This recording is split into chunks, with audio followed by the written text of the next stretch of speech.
Good evening વિદ્યાર્થી મિત્રો, મારું નામ છે જયેશ ચોટલિયા. અગાઉ આપણે વાત કરેલી હતી એ મુજબ કે ભાઈ 12મા ધોરણમાં આંકડાશાસ્ત્ર વિષયમાં કેવી રીતે પાસ થઈ શકાય એના માટેના આઈએમપી ચેપ્ટરમાંનું એક ચેપ્ટર એટલે સુરેખ સહસંબંધ. સુરેખ સહસંબંધમાં આપણે બે થિયરીના વિડીયો મૂકેલા છે. અગાઉ x - x બાર વાળી રીતનો વિડીયો મૂકેલો છે. હવે જોવા જઈ રહ્યા છીએ xy વાળી રીત. તો વિદ્યાર્થી મિત્રો, આપણી પાસે જે રકમ જોવો છો એ ઓલરેડી 1 થી 20 ની વચ્ચે છે. મેં કહેલું હતું કે જો 1 થી 30 ની વચ્ચે આપણે કિંમતો આવતી હોય તો તમે xy વાળી રીતનો ઉપયોગ કરી શકો છો, અથવા એના માટે પણ એક આપણે વિડીયોમાં કહેલું હતું કે જ્યારે પણ x બાર ને y બાર અપૂર્ણાંક આવે અથવા જે કંઈ પણ ગમે એ કિંમતો આપણી 1 થી 30 ની વચ્ચે હોય તો xy વાળી રીતનો આપણે ઉપયોગ કરી શકાય છે. તો આપણે અત્યારે ચેક કરી લઈએ x બાર અને y બાર શું આવે છે. તો x બાર અને y બાર આનો સરવાળો વિદ્યાર્થી મિત્રો 12, 8, 9, 10, 8, 11, 58. આને કહેશું સિગ્મા x. 11, 10, 4, 7, 13, 16. આને કહેશું 61. આ હશે સિગ્મા y. રીચેક કરી લઈએ. 11, 10, 4, 7, 13, 16. રેડી? 61. તો 58/6 અને અહીંયા આવશે 61/6 ભાગ્યા અવલોકનોની સંખ્યા 6 છે એટલા માટે 6. એટલે આપણો જવાબ આવશે 10.67.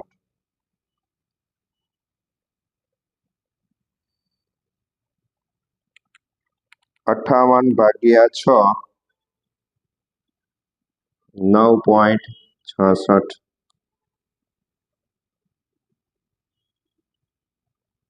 જોઈ શકો છો વિદ્યાર્થી મિત્રો, અહીંયા x બાર અને y બાર કેવા આવે છે? અપૂર્ણાંક આવે છે. અહીં n તરીકે શું લીધેલું છે? તો કે અવલોકનોની સંખ્યા 1, 2, 3, 4, 5 અને 6. રેડી? તો ત્યાર પછી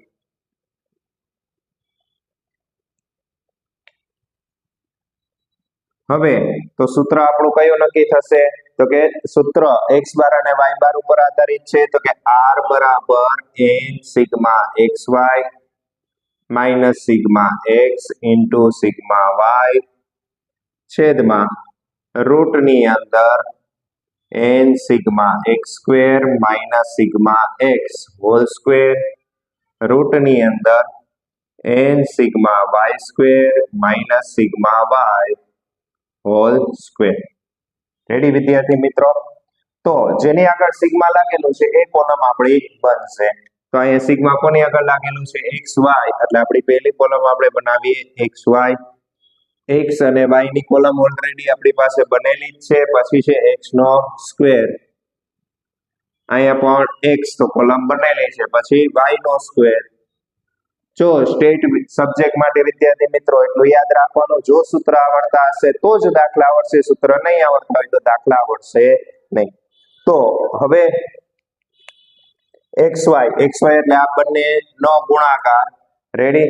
તો 12 અને 11 નો ગુણાકાર 12 ગુણ્યા 11 કેટલા આવે છે? 132. 8 10 80, 9 4 36, 10 7 70, 13 18 104, 11 ગુણ્યા 16 176. હવે ત્યાર પછી x નો સ્ક્વેર એટલે 12 નો સ્ક્વેર કેટલો થાય વિદ્યાર્થી મિત્રો? 144. 8 નો સ્ક્વેર 64, 9 નો સ્ક્વેર 81, 10 નો સ્ક્વેર 100, 8 નો સ્ક્વેર 64, 11 નો સ્ક્વેર 121. રેડી? તો આના માટે આપણને 1 થી 20 ના સ્ક્વેર આવડવા જોઈએ. ત્યાર પછી અહીંયા ફરીથી 11 121, 10 એટલે 100. y નો સ્ક્વેર આપણે કરીએ છીએ. 4 નો સ્ક્વેર 16, 7 નો સ્ક્વેર 49, 13 નો સ્ક્વેર 169, 169, 16 નો સ્ક્વેર 256, ઓકે વિદ્યાર્થી મિત્રો, હવે આનો આપણે શું કરવાનો થશે તો કે સરવાળો કરવાનો થશે. તો સરવાળો કરીએ તો 132, 80, 36, 70, 104, 176 એટલે કેટલા થયા વિદ્યાર્થી મિત્રો? 598. રેડી. આને શું કહેશું? Sigma x y. જેનો ટોટલ કરો છો, જે કઈ પણ વસ્તુ હોય એ નીચે સિગ્મા કરીને લખી નાખવી, જેથી કરીને વિગતો મૂકતી સમયે આપણાથી ભૂલ થાય નહીં. ઘણા વિદ્યાર્થી મિત્રો નીચે વિગતો લખતા નથી અને પછી દાખલામાં વિગતો મૂકવામાં ભૂલ કરે છે. 100, 64, 121 રીચેક. 144, 64, 81, 100, 64 અને 121 તો 574. આપણે શું લખશું? સિગ્મા એક્સ નો સ્ક્વેર. આનો ટોટલ થાય છે 711. આનો શું લખશું? સિગ્મા વાય નો સ્ક્વેર.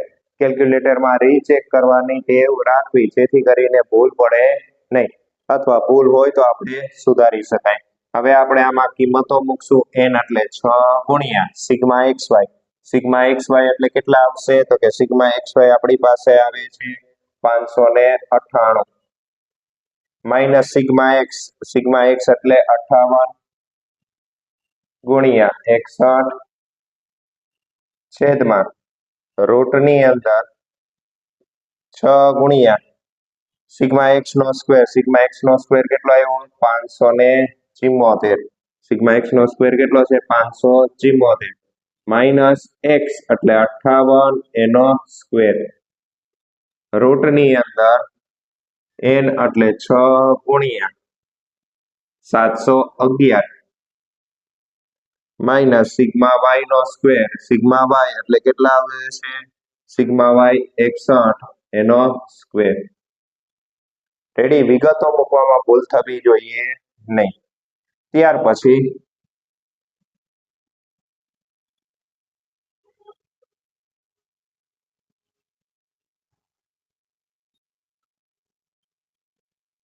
આવી રીતે વિગતો મૂકેલું છે. એનું કારણ એવું છે વિદ્યાર્થી મિત્રો કે ફોર એક્ઝામ્પલ 6 ગુણ્યા 598 તો કેટલા એવા? 3588 માઇનસ 58 ગુણ્યા 61 કેટલા એવા? 3538. ત્યાર પછી રૂટની અંદર 6 ગુણ્યા 574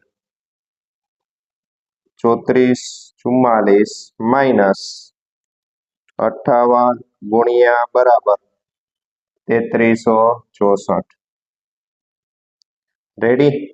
તો રૂટ માટેની વિગતો તમે -3444 કરી અને દર્શાવી શકો. એટલે રૂટની અંદર અહીંયા કેટલા આવશે? 80. ત્યાર પછી 6 ગુણ્યા 711 બરાબર એટલે કેટલા આવશે? રૂટની અંદર 4266 માઇનસ 61 ગુણ્યા બરાબર કેટલા આવે? 3721 માઇનસ 4266 કરીએ વિદ્યાર્થી મિત્રો તો કેટલા આવે છે? રૂટની અંદર 545. હવે ઉપરનો બાદ બાકી 3588 માઇનસ 3538 એટલે કેટલા આવે છે? 50. તો 50. હવે રૂટનો આપણે કરી નાખીએ. બરાબર છે. બે નો ગુણાકાર 80 ગુણ્યા 545 રૂટની અંદર 43600. રેડી. એનું રૂટ કાઢીએ.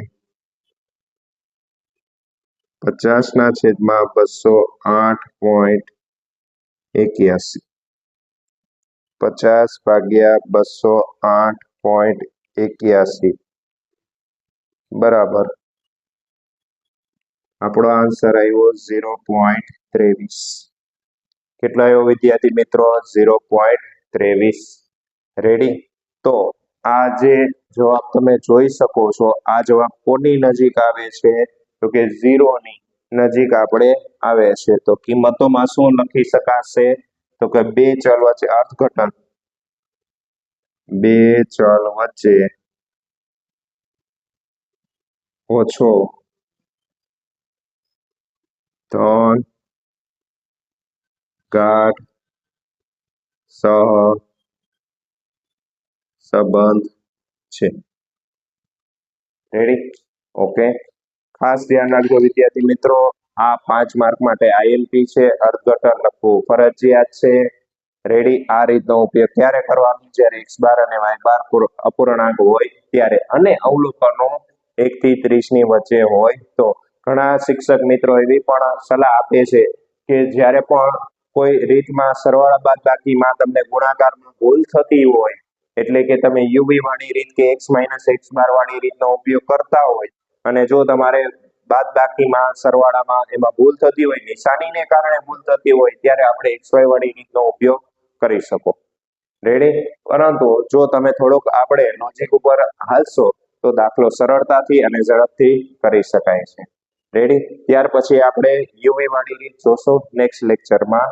જો વિદ્યાર્થી મિત્રો, એક વસ્તુનું ખાસ ધ્યાન રાખજો, આ સૂત્ર આવડતું હશે તો ચેપ્ટર 3 અને ચેપ્ટર 4 ના પણ સૂત્ર આના ઉપર જ આધારિત છે. એટલે જો આ સૂત્ર આવડતું હશે તો ચેપ્ટર 3 અને ચેપ્ટર 4 પણ તમારું વ્યવસ્થિત રીતે કવર થઈ જશે. ઓકે, થેન્ક યુ વિદ્યાર્થી મિત્રો. આવા જ વિડીયો મેળવવા માટે ચોટલી એકાઉન્ટ ગ્રુપની જે ચેનલ છે એને લાઈક કરો, સબસ્ક્રાઇબ કરો અને બેલ આઇકન ઉપર ક્લિક કરો. Thank you.